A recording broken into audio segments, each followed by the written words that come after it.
کرامات رمضان کرامات رمضان کرامات رمضان کرامات رمضان کرامات رمضان کرامات رمضان کرامات رمضان اعوذ باللہ من الشیطان الرجیم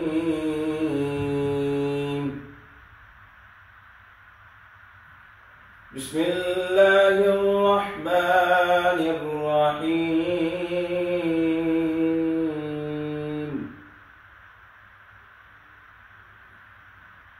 وَإِذَا قِيلَ لَهُمُ ارْكَعُوا لَا يَرْكَعُونَ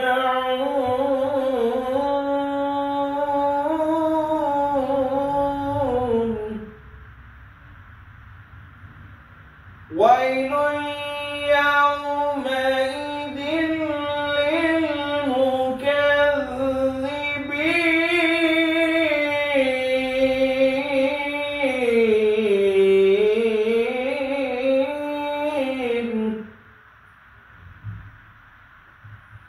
وَإِذَا قِيلَ لَهُمُ ارْكَعُوا لَا يَرْكَعُونَ وَيْلٌ يَوْمَئِذٍ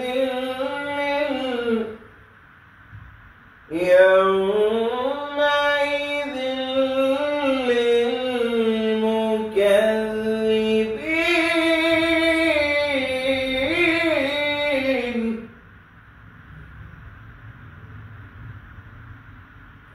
فَبِأَيِّ حَدِيثٍ بَعْدَهُ يُؤْمِنُونَ صدق اللہ العظیم۔ السلام علیکم ناظرین کرام، میرے دیکھنے والوں کو دل کی گہرائیوں سے رمضان کریم کی بہت بہت مبارکباد۔ جی ناظرین کرام، آپ کو بتاتے چلے روزے کی اہمیت۔ روزے کی اہمیت کیا ہے، اور اگر تم علم رکھتے ہو تو بہتر تم میں سے یہ ہے کہ تم روزے رکھو۔ روزے کی اہمیت یہ ہے کہ جو شخص روزہ نہیں رکھ سکتا اس کو چاہیے کہ وہ کسی کو کھلا پلا دے یا اس کا زکوٰۃ وغیرہ دے دے، کیونکہ روزہ رکھنا فرض ہے۔ روزے کی اہمیت آپ کو یہ بتاتا چلوں کہ میں نے کہیں پہ سنا تھا کہ روزہ رکھنے سے آپ کے جسم کی بیماریاں دور ہوتی ہیں۔ آپ کو بتاتا چلوں کہ روزے کی اہمیت اس طرح کی ہے، جیسے میں آپ کو پچھلے اپنے پروگرام میں بتایا تھا کہ ایک ایسی سرزمین جو فل گرم ہو، تپتی ہوئی، اس پہ ایک پانی کی بوند گرے اور وہ ٹھنڈی ہو جائے، سرد ہو جائے، اس طرح ہم کہہ سکتے ہیں کہ روزہ ہے۔ ہم گناہوں سے بھرے پڑے ہیں، ہر شخص گناہ گار ہے بے شک، لیکن ہمیں روزہ ایک ایسا ہمارا ہے کہ ہم روزہ رکھیں اور استغفار کریں اور توبہ کریں، اور رب ہمارا جو ہے ہمیں معاف کرے گا، ہمیں پاک کرے گا۔ آئے ہم آج کے موضوع کے بارے میں آپ کو بتاتے چلیں کہ حضرت خدیجہ کا وصال ہے۔ جی ناظرین کرام، آپ کو بتاتے چلیں کہ پہلا اشرہ جو ہے وہ رحمت کا ہے، دوسرا اشرہ جو ہے وہ مغفرت کا ہے، اور آخری اشرہ جو ہے وہ آگ سے نجات کا ہے۔ آپ کو پہلے اشرے کے بارے میں بتاتے چلیں، جیسے کہ ختام پہ جا رہے ہیں، میری ایک جو میں یوز کرتا ہوں سوشل میڈیا، اس پہ میری ایک حدیث سے نظر گزری ہے، میں آپ کو بتاتا چلوں وہ یہ ہے: میری امت کے لوگوں میں اس وقت تک خیر باقی رہے گی جب تک کہ وہ افطار میں چربی کرتے رہیں گے۔ یہ اتنی بڑی بات ہے اگر ہم سمجھیں تو۔ اور دوسری ایک حدیث میری آنکھ سے گزری ہے، وہ بھی میں آپ کو بتاتا چلوں: جو شخص ایمان رکھتا ہے اور ثواب کی نیت سے روزے رکھے، اس کے ساتھ کا گناہ معاف کر دیے جائیں گے۔ مطلب کہ روزے رکھنا ہم پہ فرض ہے، ہم اگر سمجھیں اس بات کو تو۔ اگلی آپ کو حدیث میں بتاتا چلوں جو میری آنکھ سے گزری ہے: اور اگر تم علم رکھتے ہو تو تم میں سے بہتر میرے حق میں یہ ہے کہ تم روزے رکھو، مطلب کہ تمہارے حق میں بہتر یہ ہے کہ تم روزے رکھو۔ روزہ فرض قرار دیا گیا ہے، اور ہم اس کے بارے میں بات کرتے ہیں ہمارے سیگمنٹ کے۔ آپ کو بتاتا چلوں کہ رمضان کریم، کرامات رمضان کے بارے میں ہم نے ڈسکس کیا ابھی خدیجہ الکبریٰ کے بارے میں، پاک خدیجہ الکبریٰ کے بارے میں بتاتے چلے رمضان کریم کی فضیلت اور اس کے کرامات۔ جیسا کہ آپ لوگوں کو پتا چلا ہے کہ پہلا اشرہ گزر چکے ہیں اور دوسرے اشرے کے ہم جانب موجود ہیں۔ دوسرا اشرہ جو ہے مغفرت کا ہے، جتنی زیادہ ہم دعائیں کریں، اللہ سے توبہ کریں، استغفار کریں، ہمارے گناہوں کو ہم معاف کروا سکتے ہیں۔ یہی موقع ہے، اپنے آنسو بہائیں، اللہ کی بارگاہ میں ہاتھ اٹھائیں اور سجدہ کریں اور توبہ اور استغفار کریں۔ اور جتنے بھی آپ کی اس دنیا سے چلے گئے ہیں ان کے لیے بھی مغفرت کی دعائیں کریں. ہو سکتا ہے اللہ تعالیٰ ہمارے ایک بھی آنسو کو اور ایک بھی ہاتھ اٹھانے والے کو ہم کو معاف کر دیں. جی ناظرین کرام، جیسے کہ میں بتاتا چلوں ہمارے ساتھ موجود ہیں نعمان بھائی. اب میں نے تو آپ لوگوں کو میسج دے دی ہے کہ توبہ کے حوالے سے. اب ان سے پوچھنا ہے کہ یہ آپ لوگوں کو کیا میسج دینا چاہیں گے توبہ کے حوالے سے، اور آپ لوگ کو پتہ چلے کہ توبہ کس طرح کرنی چاہیے. جی نعمان بھائی بتائیں ذرا. ذات ذی وقار اللہ رب العزت کا بے پایا لطف و عنایات کہ جس نے ایک مرتبہ پھر اپنے رب کے حضور اپنے محبوب کے محبوب ذکر کے لیے ہمیں چن لیا اور اس مبارک مہینے میں چن لیا. اللہ تعالیٰ سے دعا ہے ہم سب کا پڑھنا سننا سنانا اپنی پاک عظیم اور بلند بارگاہ میں قبول و منظور فرمائے، اور ہمارا اس خصوصی نشریات کو ساتھ لے کے چلنا روز محشر ہمارے لیے وسیلہ نجات بنائے. ناظرین کرام، 10 رمضان المبارک آپ سب دوست احباب یقیناً اس بات سے واقف بھی ہوں گے، اور جو نہیں واقف میں پردہ پوشی سے اس بات کو آپ کو بتاتا چلوں کہ آج یوم وصال سیدہ طیبہ طاہرہ ماجدہ عابدہ رابعہ سیدہ فاطمہ الزہرا سلام اللہ علیہا، آپ کی پاک والدہ سیدہ خدیجہ الکبریٰ سلام اللہ علیہا، آپ کا یوم وصال ہے. اسی مناسبت سے ہم دوست احباب قبلہ شاہ جی بھی تشریف فرمائیں، میرے برادر اکبر بھائی سمیر ہاشمی صاحب آپ بھی تشریف فرما ہیں. آپ سب کو میں اپنی جانب سے اور اس خصوصی رمضان نشریات کی جانب سے ویلکم کرتا ہوں، اور ساتھ ساتھ الحمدللہ اس بات کا اعتقاد اور اعتماد کے ساتھ اس بات پہ یقین کرتے ہیں کہ ثم الحمدللہ ہم حضور کا، مالک کا، حضور کی آل کا، حضور کے اصحاب کا اور حضور کی ازواج کا ذکر کرنا جانتے ہیں. اسی حوالے سے انشاءاللہ العزیز میں نے چند ایک باتیں آپ کے گوش گزار کرنی ہیں، اور ساتھ ساتھ انشاءاللہ انہی باتوں کے درمیان سیدہ پاک سیدہ خدیجہ الکبریٰ سلام اللہ علیہا آپ کی شان میں قبلہ بھائی سمیر ہاشمی صاحب سے مناقب بھی سنیں گے، اور چند باتیں آپ کے ساتھ گوش گزار اس لیے کرنی ہیں. وہ الحمدللہ یہ باتیں میرا خیال ہے کہ اس پرفتن دور میں، دور حاضر میں، جس طرح سے مختلف سوشل میڈیا ویب سائٹس پہ آج لوگ بیٹھ کے اس بات کو مانتے نہیں، لیکن ہم الحمدللہ ان کو ساتھ لے کے ان کی برابری نہیں، ان کے ساتھ بیٹھ کے ان کو یہ بات منوائیں گے کہ الحمدللہ ہم نے حضور کو بھی یاد رکھنا ہے، حضور کی آل کو بھی یاد رکھنا ہے، حضور کے اصحاب کو بھی یاد رکھنا ہے، اور بالخصوص حضور کی ازواج کو بھی یاد رکھنا ہے.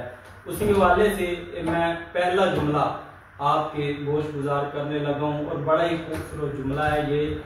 آپ اس بات پہ خوشی بھی کریں گے اور خوش ہو کے اس بات کا اعتماد بھی لیں گے، اور اس بات کو اپنے قلب کے ساتھ ضرور جوڑیں گے کہ ہم بچپن سے سنتے بھی آ رہے ہیں، ہمیں بزرگوں نے بھی بتایا ہے، ہمارے بڑوں نے بھی بتایا ہے، اور یہ بات سائنسی لحاظ سے اور عقل کے لحاظ سے بھی مانی جاتی ہے. ہم سب مانتے بھی ہیں کہ ہم سب کی جنت اپنی اپنی ماں کے قدموں کے نیچے ہے.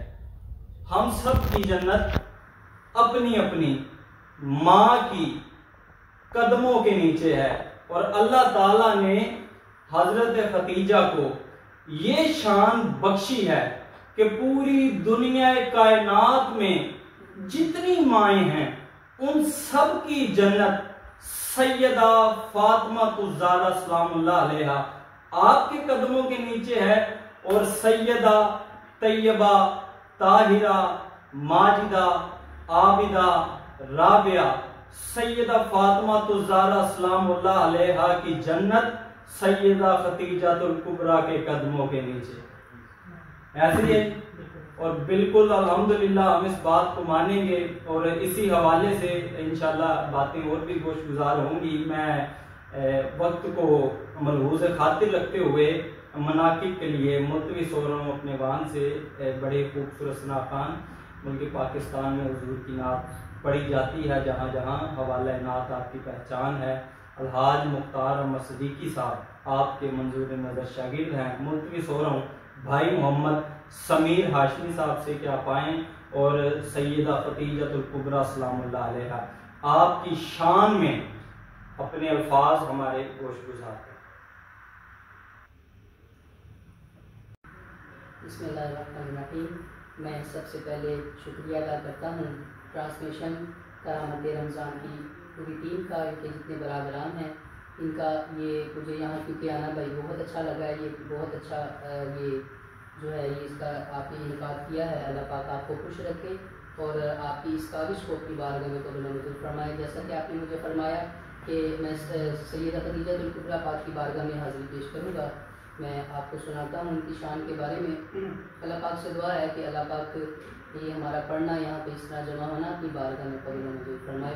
اور کیونکہ رمضان شریف ہے, رمضان شریف کا صدقہ اللہ پاک ہم سب کو مدینہ شریف کی حاضری نصیب فرمائے.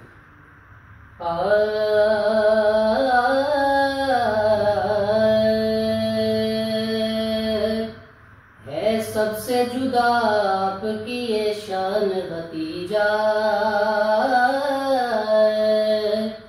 ہے سب سے جدا آپ کی یہ شان خدیجہ, ہے سب سے جدا آپ کی یہ شان خدیجہ. ہے آپ محمد کی دل و جان خدیجہ, ہے آپ محمد کی دل و جان خدیجہ. ٹکڑوں پہ تیرے سارے مسلمان پلے ہیں, ٹکڑوں پہ تیرے سارے مسلمان پلے ہیں. بھولے گا نہ اسلام یہ احسان خدیجہ, بھولے گا نہ اسلام یہ احسان خدیجہ. ہے سب سے جدا آپ کی یہ شان خدیجہ. جی حاضرین و ناظرین, آپ کو بتاتے چلیں کہ پہلا عشرہ تو گزر گیا ہے, دوسرے عشرے کی جانب ہم موجود ہیں اور آپ کو بتاتے چلیں کہ دوسرا عشرہ جو ہے مغفرت کا ہے اور ہم اس کے بارے میں سمیر بھائی سے پوچھتے ہیں اور آپ کو بھی بتاتے ہیں. اور ہمارے ساتھ موجود ہیں نعمان بھائی, ان سے بھی ہم پوچھتے ہیں کہ جو صحیح استغفار اور توبہ جو ہے وہ کس طرح کرنی چاہیے اور ہم رمضان کریم میں کس طرح ہمیں عبادت کرنی چاہیے. جی آپ بتائیں تھوڑا سا. الحمدللہ رب العالمین والصلاۃ والسلام علی سید الانبیاء والمرسلین. ناظرین اکرام, جس طرح آپ سب دوست احباب کو پتہ ہے, معلوم ہے اس بات کا, میں اپنے عقیدے کے لحاظ سے اس بات کا اعتراف کرتا ہوں کہ یہ جو لفظ توبہ ہے ثم الحمدللہ, یہ انسان کی زندگی میں ایک بہت بڑی نعمت ہے. کیونکہ انسان جب توبہ کا ارادہ کر لیتا ہے, خالق کائنات مالک کائنات ایک فرشتہ مامور کر دیتا ہے, اس انسان کی توبہ پر اس کی نیکی لکھ دی جاتی ہے. لیکن گناہ جب ہم کرنے لگتے ہیں کوئی فرشتہ مامور نہیں ہوتا, بلکہ ایک فرشتہ جو مامور گناہ پر بھی ہو جاتا ہے وہ ہمیں 3 بار منع بھی کرتا ہے, روکتا ہے کہ اے انسان تو اشرف المخلوقات ہے, یہ گناہ نہ کر نہ کر نہ کر.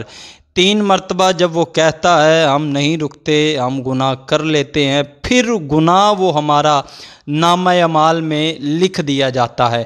دوسری بات, جب ہم ارادہ کر لیتے ہیں نیکی کا, توبہ کا, مغفرت کا, تو ہم نے صرف دل میں ارادہ کیا ہے کہ ایک فلاں سفید پوش میرے محلے میں رہتا ہے جس کے اتنے وسائل نہیں ہیں کہ وہ سحر میں رمضان میں سحری کر سکے, افطار کر سکے. ہم چھپ کے بغیر کسی کو بتائے یہ سوشل میڈیا کی آنکھ سے بچ کے اس کی اپنے رب کے حضور غائبانہ مدد کرتے ہیں, تو مالک کائنات اس عمل کو پسند کرتا ہے. اور وہ یہ جو عمل اللہ تعالیٰ پسند کرتا ہے، میں اپنے عقیدے کی بات کرتا ہوں کہ یہ عمل مجھے اور خالق کائنات کو توبہ سے بھی زیادہ پسند آتا ہے، توبہ سے بھی زیادہ پسند آتا ہے۔ اور پہلا اشرا رحمت کا، جس طرح آپ سب کو پتہ ہے کہ اللہ تعالیٰ نے ماہ رمضان ہمارے لیے ایک رحمت ہے، اور ہر سال یہ رحمت ہے، اور رحمتیں ہی رحمتیں قیامت تا صبح قیامت یہ چلتی رہیں گی۔ اور آپ کو اس بات کا علم بھی ہوگا، میں آپ کے علم میں اضافہ بھی کر دیتا ہوں کہ حضرت آدم سے لے کے حضرت عیسیٰ تک پوری روئے زمین پہ تقریباً 2.25 ارب مسلمان ہر سال رمضان کی رحمت سے مستفید ہوتے ہیں، اور جنت میں ہر سال آدم سے لے کے عیسیٰ تک سب نبی حضرت محمد وما ارسلناک الا رحمت للعالمین کی رحمت سے مستفید ہوتے ہیں۔ یہ اللہ تعالیٰ نے ہم سب کو اس روئے زمین پہ رمضان میں رمضان رحمت دی ہے، اور جنت الفردوس میں ہر سال آدم سے لے کے عیسیٰ تک سب نبی میرے حضور کا دیدار کر کے رحمت سے مستفید ہوتے ہیں۔ اسی حوالے سے میں اعظم چشتی علیہ رحمہ کا ایک شعر پنجابی کا پڑھ دیتا ہوں، بڑا خوبصورت آپ کی سماعتوں کے حوالے۔ آپ کہتے ہیں کہ کیا خوب سجن دیاں اکھیاں نے، جویں بھر کے سرائیاں رکھیاں نے، توں اجے میرا محبوب نہیں ڈٹھا، جنوں ویکھ کے چن شرماوے، ڈردیاں بجلی لشک نہ مارے، متاں بے ادبی ہو جاوے، جے او ہاتھ پھلاں وچ پاوے، ہاتھ پھلاں دی شان وداوے، نین نشیلے مست رسیلے، وچ سونا کجل سہاوے، علم خدا نے اینا دتا، عقلاں وچ نہ آوے، عقل خدا نے اینی دتی، علماں وچ نہ آوے، صفتاں پاک رسول دیاں دا، ایتھے کون بیان سناوے، کیڑا ایتھے گن گن دسے، شاہ جی جتھے گنتی بھی مک جاوے، ویکھے جے کوئی اونوں راہی راہ پلدا پل جاوے، تے خلق اودے نے مول ای دنیا، کوئی ورلائی جان بچاوے، جے او نکلے سیر چمن دی، سارا گلشن سیس نواوے، تے رحمت جے کوئی گالاں کڈے، سونا پھڑ سینے نہ لاوے، عدل کے جے کوئی منصف ویکھے۔ اور ناظرین کرام، اعظم چشتی صاحب کہتے ہیں کہ عدل جے کوئی منصف ویکھے، اش اش کردہ جاوے، تے اعظم ایڈا سونا ماہی سانو کدرے نظر نہ آوے، اعظم ایڈا سونا ماہی سانو کدرے نظر نہ آوے۔ اللہ تعالیٰ سے دعا ہے، اللہ تعالیٰ، میں انہی الفاظ کے ساتھ آپ سب دوست احباب کو اس بات پہ اکٹھا کرنا چاہتا ہوں کہ جو عشرۂ مغفرت ہے، ہم سب مل کے بیٹھے ہیں، مغفرت کرتے ہیں، ہم توبہ استغفار کر رہے ہیں، کرتے رہیں گے۔ آپ سب دوست احباب جن کے والدین حیات ہیں، اللہ تعالی ہم سب کو ان کی اچھے طریقے سے ان کے ساتھ نیکی کرنے کی توفیق عطا فرمائے، اور جن کے والدین اس دنیا کائنات سے پردہ فرما گئے، اللہ تعالیٰ ان سب کی کامل بخشش اور مغفرت فرمائے۔ اللہ تعالیٰ ہم سب بھائیوں کو، بالخصوص جو دوست احباب جن کے والدین اس دنیا خانی سے کوچ کر گئے ہیں، میں ان سب بھائیوں سے التماس کروں گا کہ آپ جتنا ہو سکے اس عشرے میں ان کو پڑھ کے ان کے اصالِ ثواب کریں، تاکہ اللہ تعالیٰ ان کی اور ہماری یکجا اور یک طریقے سے بخشش فرمائے۔ جی ناظرین کرام، کیونکہ جیسا کہ انہوں نے ہمیں بتایا تھا، میں تھوڑی سی آپ کو بات بتاؤں، وہ یہ ہے کہ انہوں نے بتایا کہ سوشل میڈیا کی آنکھ سے بچ کر ہم لوگوں کی مدد کریں، لیکن آج کل کا دور چل رہا ہے جو میں دیکھ رہا ہوں، جب بھی میں موبائل پکڑتا ہوں، کوئی بھی ریل وغیرہ ہم لوگ دیکھتے ہیں سوشل میڈیا کے اوپر، تو بہت زیادہ ٹرینڈ یہ چل رہا ہے کہ ڈونیٹ کریں آپ، اور ڈونیٹ کرتے ہوئے لوگ دکھا رہے ہیں کہ آپ ان کو دے رہے ہیں اور ویڈیوز بنا رہے ہیں، بیچارے وہ انسان رو رہے ہوتے ہیں، سفید پوش جو ہیں ان کی ہم ویڈیوز بنا رہے ہیں، یہ کیا دکھا رہے ہیں ہمیں ان چیزوں سے بچنا چاہیے. ہم لوگوں کی اگر مدد کر رہے ہیں تو ہمیں کیمرہ دکھا کے نہیں کرنی چاہیے کہ اللہ تو دیکھ رہا ہے نا، بے شک اللہ ہمیں ہر جگہ دیکھتا ہے، لیکن ہمیں کیمرہ کو بند کر دینا چاہیے. یہ نہیں کہ ہم لوگوں کو کچھ دے رہے ہیں تو دکھا کے دیں کہ ہم یہ دے رہے ہیں اور اتنا ہم دے رہے ہیں. اگر اللہ تعالیٰ نے آپ کو دیا ہے تو آپ آگے بانٹیں تاکہ آپ کے رزق میں اضافہ ہو. چلیں آئیں، ہمارے ساتھ موجود ہیں سمیر ہاشمی بھائی، ان سے بھی کچھ سنتے ہیں رمضان کے بارے میں اور ان سے پتہ کرتے ہیں کہ آپ کے نزدیک صحیح مسلمان کون ہیں. جی سمیر بھائی. بسم اللہ الرحمن الرحیم، نحمدہ ونسلم علی رسولہ الکریم، اما بعد فاعوذ باللہ من الشیطان الرجیم، بسم اللہ الرحمن الرحیم. ناظرین محترم، جیسا کہ آپ نے سماعت فرمایا کہ ہمیں اس عشرے میں جو ہے وہ زیادہ سے زیادہ توبہ کرنی چاہیے. اور ناظرین محترم، یہ بات آپ کے ذہن میں رہے، آپ کو مد نظر رہے کہ قیامت کا دن ہوگا تو اللہ تعالیٰ اپنے بندے سے فرمائے گا کہ تو نے جو نیکیاں کی تھیں وہ اپنی نیکیاں بتا. وہ بندہ اللہ تعالیٰ کی بارگاہ میں اپنی نیکیاں تمام بتائے گا. تو اتنے میں جو ہے وہ ایک شخص آئے گا کہ وہ کہے گا کہ اس بندے نے جو ہے وہ میرا حق رکھا تھا. تو اللہ تعالیٰ فرمائے گا کہ اس بندے کا جو حق ہے وہ اگر ہم نے عمرہ کیا ہوگا تو وہ عمرہ اللہ تعالیٰ اس کا جو ثواب ہوگا وہ اس بندے کو دے دے گا. اور جس نے جو ہے وہ قرآن پاک پڑھا ہوگا، حج کیا ہوگا، زکوٰۃ دیے ہوں گے، اس کے جو حق لینے والے آئیں گے اس کی نیکیاں اٹھا کے اللہ تعالیٰ دے دے گا. جب باری آئے گی روزے کی کہ یہ روزہ جو ہے اس کو دے دیا جائے تو اللہ تعالیٰ فرمائے گا کہ نہیں، روزہ میرے لیے تھا. تو ہمیں چاہیے کہ ہم روزہ صرف اللہ تعالیٰ کی رضا کے لیے رکھیں. جیسا کہ بھائی نے فرمایا کہ ہمیں جو ہے وہ عبادت بھی چھپ کے کرنی چاہیے. اور اگر ہم کوئی تحفہ دے رہے ہیں یا ہم اس کی خدمت کر رہے ہیں، زکوٰۃ دے رہے ہیں یا ہم رمضان شریف میں راشن دے رہے ہیں تو وہ ہم اسے اس طرح دیں کہ کسی کو پتہ نہ چلے. تو آپ نے سنا ہوگا، آپ سنتے ہوں گے کہ آپ دائیں ہاتھ سے دیں کہ بائیں ہاتھ کو بھی پتہ نہ چلے. تو ہمیں یہ چاہیے کہ ہم ان چیزوں کا خیال رکھیں. صحیح مسلمان وہ ہے جو ان چیزوں کا خیال رکھتا ہو، جو مخلوق خدا کا بھی خیال رکھتا ہو اور اللہ تعالیٰ سے ڈرتا ہو. روزہ ہو یا زکوٰۃ ہو یا راشن تقسیم ہو، جتنی بھی نیکیاں ہوں وہ ہم صرف جو ہے وہ اللہ تعالیٰ کی رضا کے لیے کریں. جی ناظرین اکرام، جیسا کہ آپ لوگوں نے سنا، سمیر ہاشمی نے ہمیں بتایا اور آپ لوگ کو بھی بتایا کہ روزے کیسے رکھنے چاہیے اور صحیح مسلمان کیسا ہوتا ہے. اب آپ کو بتاتے چلیں کہ آپ ہمیں یہ بتائیں کہ جیسے کہ آپ بات کر رہے تھے کہ چھپ کے عبادت کیسی کرنی چاہیے اور جو دکھاوے کی عبادت کرتے ہیں ان کے ساتھ کیا سلوک کیا جاتا ہے.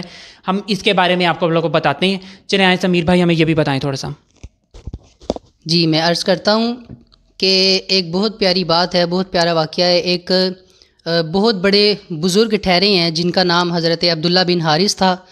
آپ نے کبھی زندگی میں شادی نہیں کی تھی تو آپ نے دعا کی اللہ تعالیٰ سے کہ یا اللہ، میں نے کبھی شادی نہیں کی تو میں چاہتا ہوں کہ جنت میں تو میری شادی ہونی ہے، میری بیوی کون ہوگی؟ انہوں نے خواہش کی تو سوئے تو آپ کو خواب آیا کہ حبش کے شہر میں ایک عورت ہے جس کا نام میمونہ بن ولید ہے، وہ حبش کے شہر میں ہے، وہ ان کی بیوی ہوں گی. تو آپ اٹھے جب اٹھے تو آپ نے اپنا جو سواری تھی، جو گھوڑا تھا وہ نکالا، اس پہ سوار ہوئے.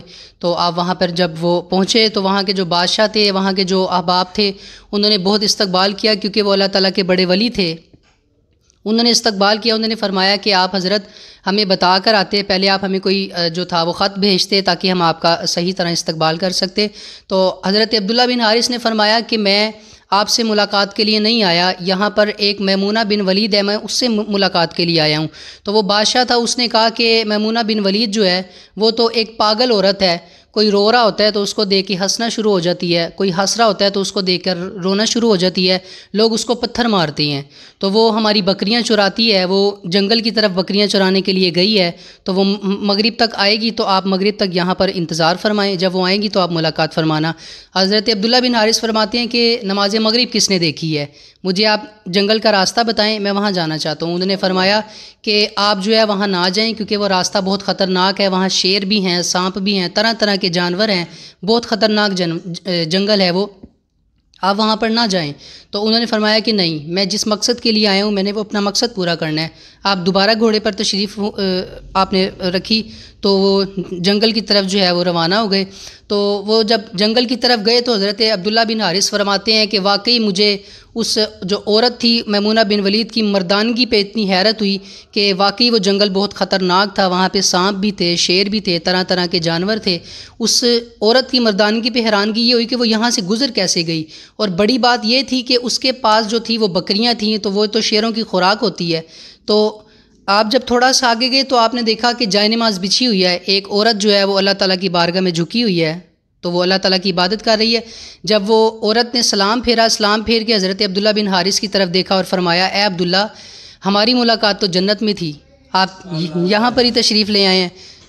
تو حضرت عبداللہ بن حارث نے ان سے یہ فرمایا کہ آپ اللہ تعالیٰ کی بارگاہ میں جھکی ہوئی ہیں، لوگ تو آپ کو جو ہیں وہ پاگل کہتے ہیں۔ تو انہوں نے فرمایا کہ میں دکھا کے عبادت نہیں کرتی، اگر میں دکھا کر عبادت کروں تو لوگ، جیسے کہ مجھے یاد ہے کہ بابا بلے شاہ نے فرمایا تھا کہ چل بلیا اتھے چلیے جتھے سارے انے، نہ کوئی ساڈی ذات پہچانے نہ کوئی سانو منے۔ جس طرح کا یہ دور چل رہا ہے، ابھی آپ نے سماعت فرمایا کہ طرح طرح کے جو ہے وہ پیر حضرات بیٹھے ہوئے ہیں، تو معاملات کافی اس طرح کے آپ دیکھتے بھی ہیں، سنتے بھی ہیں۔ حضرت عبداللہ بن حارث نے فرمایا کہ اے میمونہ بن ولید، مجھے یہ بات سمجھ نہیں آئی، ٹھیک ہے آپ اللہ تعالیٰ سے چھپ کے عبادت کر رہی تھیں، لیکن مجھے یہ بات بتائیں کہ جو بکریاں ہیں وہ آپ کی تو وہ تو شیروں کی خوراک ہوتی ہیں، تو انہوں نے جب دیکھا تو بکریوں کو کھانا کون کھلا رہا تھا؟ شیر۔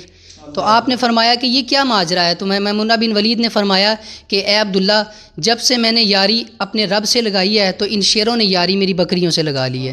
جو اللہ تعالیٰ کی بارگاہ میں چھپ کے عبادت کرتے ہیں ان کی کیا ہی بات ہے۔ تو ہمیں بھی چاہیے کہ ہم اللہ تعالیٰ کی بارگاہ میں جو ہے وہ جو بھی دعا کریں ہماری قبول ہو، اس کے لیے ہمیں یہ کرنا چاہیے کہ ہم عبادت کر رہے ہیں تو چھپ کے کریں۔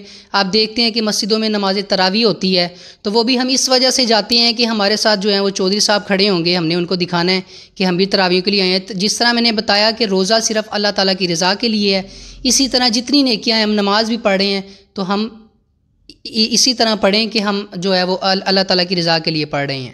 جی ناظرین کرام، جیسا کہ آپ لوگوں نے سنا، میں نے سمیر بھائی سے بھی اور نعمان بھائی سے بھی آپ لوگوں کو بتایا کہ رمضان کے ہمیں روزے کیسے رکھنے چاہیے اور صحیح مسلمان کیسا ہوتا ہے۔ نیازی صاحب کا لکھا ہوا بڑا خوبصورت یہ کلام کہ محبوب خدا سید و سرور کے برابر، لاؤ تو کوئی میرے پیمبر کے برابر، لاکھوں ہیں زمانے میں سکندر کے برابر، نہیں کوئی آقا تیرے نوکر کے برابر، نہیں کوئی آقا تیرے نوکر کے برابر۔ اور شعر دیکھیے کہ جبریل امین جس در کی کرتے ہیں غلامی، یہ ہم غلام اس بات کا اعتقاد کر رہے ہیں کہ جبریل امین جس در کی کرتے ہیں غلامی، اے کاش رہوں میں بھی اسی در کے برابر، اے کاش رہوں میں بھی اسی در کے برابر۔ اور آپ نے توبہ کی بات کی کہ سرکار کی رحمت سے مایوس نہیں ہوں، سرکار کی رحمت سے مایوس نہیں ہوں، ہیں گرچہ گناہ میرے سمندر کے برابر، ہیں گرچہ گناہ میرے سمندر کے برابر۔ اور نادان انہیں کہتے ہیں اپنا سا نیازی، ذرہ نہیں ہوتا کبھی گوہر کے برابر، ذرہ نہیں ہوتا کبھی گوہر کے برابر۔ جی ناظرین اکرامی، جیسا کہ انہوں نے بتایا اور آپ نے بھی سنا کہ بہت ہی خوبصورت الفاظ میں انہوں نے ہمیں شاعری سنائی اور ہمیں آپ لوگ کو بھی بتایا، توبہ کے حوالے سے بھی اور کیا نام ہے ہمارے نبی کے حوالے سے بھی انہوں نے بتایا۔ اب ہم سمیر ہاشمی سے کچھ سنتے ہیں اور آپ کو بھی سناتے ہیں۔ چلیں آئیں ہم اور اس پروگرام کا ہم اینڈ کرتے ہیں۔ میں بندۂ عاصی ہوں، خطا کار ہوں مولا، میں بندۂ عاصی ہوں، خطا کار ہوں مولا، لیکن تیری رحمت کا طلبگار ہوں مولا، لیکن تیری رحمت کا طلبگار ہوں مولا، میں بندۂ عاصی ہوں۔ باہر کے اجالے مجھے کیا راہ سجائیں، باہر کے اجالے مجھے کیا راہ سجائیں، اندر کے اندھیروں میں گرفتار ہوں مولا، میں بندۂ عاصی ہوں، ایک تیرا اشارہ ہو اور آسان ہو مشکل، ایک تیرا اشارہ ہو اور آسان ہو مشکل، ایک لہر اٹھے اور میں اس پار ہوں مولا، میں بندۂ عاصی ہوں۔ جی ناظرین اکرام، جیسا کہ آپ نے سنا ہمارے ساتھ سمیر بھائی بھی موجود تھے اور نعمان بھائی بھی موجود تھے۔ اب ہمارے پروگرام کا ہم اختتام کرتے ہیں، آپ کو ملیں گے انشاءاللہ نیکسٹ پروگرام میں۔ اگر آپ چاہتے ہیں کہ آپ اس پروگرام کا حصہ بنیں تو مجھ سے کانٹیکٹ کر سکتے ہیں اور آپ بھی اس جگہ پہ آ کے بیٹھ سکتے ہیں، اور ابھی کے لیے مجھے اجازت دیں، اللہ حافظ۔ رمضان کرمات رمضان، مات رمضان کرمات رمضان، مات رمضان کرمات رمضان۔